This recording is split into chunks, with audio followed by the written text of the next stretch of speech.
तर चला, नमस्कार विद्यार्थी मित्रांनो, पुन्हा एकदा स्वागत आहे तुमच्या नवोदयच्या 120 डेजच्या चॅलेंजमध्ये आणि तुमच्या आपल्या आवडत्या चॅनलमध्ये सक्सेस स्टडी पॉइंटमध्ये.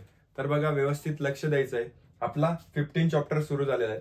आपला परिमिती, क्षेत्रफळ आणि घनफळ म्हणजेच काय, इंग्लिशमधून त्याला म्हणतात पॅरिमीटर, एरिया आणि पॅरिमीटर म्हणतात क्षेत्रफळ, एरिया आणि घनफळ म्हणजे क्युबिक मीटर, असं आपल्याला याच्यात शिकायचं आहे. तर बघा, आयातीचे याच्यात काहीतरी फॉर्म्युले दिले तुम्हाला, 6 टोटल, किती, 1 ते 6 फॉर्म्युले दिले आहेत. तर पॅरिमीटर ऑफ रेक्टँगल दिले आहेत, area of rectangle, area of square दिले आहेत, एरिया ऑफ रेक्टँगल दिले आहेत. अशा वेगवेगळ्या प्रकारचे फॉर्म्युले आहेत. या फॉर्म्युलेवर आपल्याला काय करायचं आहे, अभ्यास करायचा आहे आणि ते फॉर्म्युले पूर्णचे पूर्ण आपल्याला पाठ करायचे आहेत.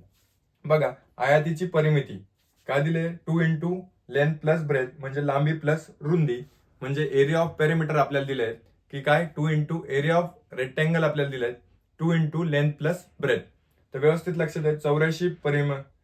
चौरसाची परिमिती 4 इंटू बाजू. आता चौरस म्हणजे काय, स्क्वेअर. स्क्वेअरला किती बाजू राहतात, 4. तर 4 गुणिले साइड. आणि जो आपला रेक्टँगल असतो त्याचं काय आहे, 2 इंटू लेंथ प्लस ब्रेथ. अशा प्रकारे लक्षात घ्यायचंय.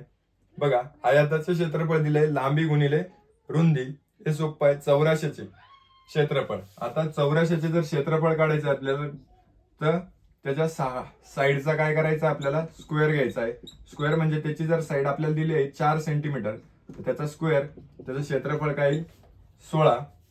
अशा प्रकारे ठोकळ्याचे घनफळ, लांबी गुणिले रुंदी गुणिले, आता जो ठोकळा असतो हा असा प्रकारचा, त्याचं काय आहे, लांबी गुणिले रुंदी गुणिले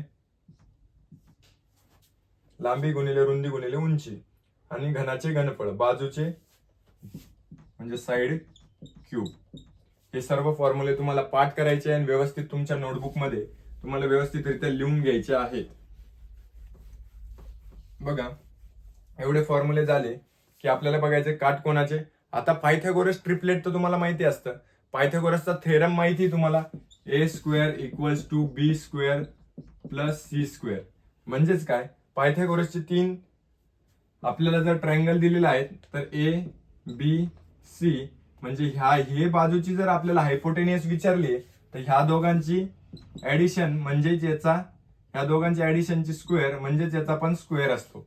म्हणजेच एसी स्क्वेअर, एसीचा square equals to A B square plus B C square.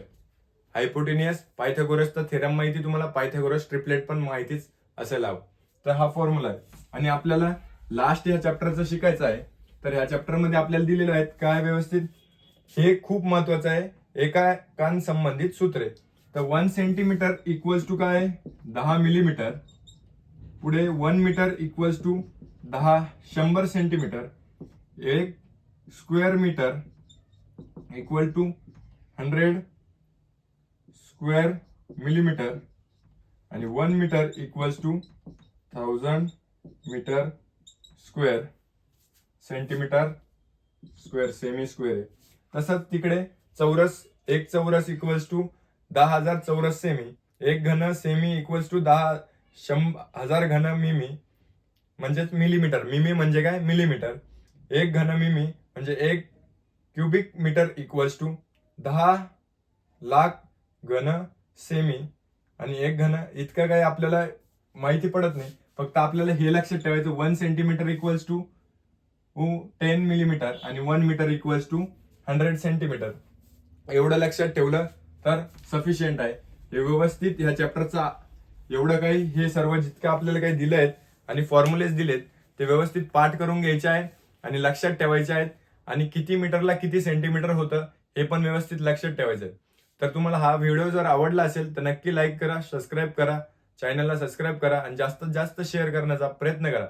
आणि जर तुम्हाला काही क्युरीज असेल तर इथे दिले गेलेल्या नंबरवर तुम्ही कॉल करून व्यवस्थित विचारू पण शकतात. तुमच्या क्युरीज इथे मी क्लिअर पण करून देईल. या नंबरवर तुम्ही कॉल करा, संपर्क करा आणि व्यवस्थित चांगला अभ्यास करा नवोदयसाठी. आणि तुम्हाला जर अशाच नवीन व्हिडिओंची शोधात असाल तर लवकरात लवकर बेल आयकॉनला प्रेस करा. थँक्यू.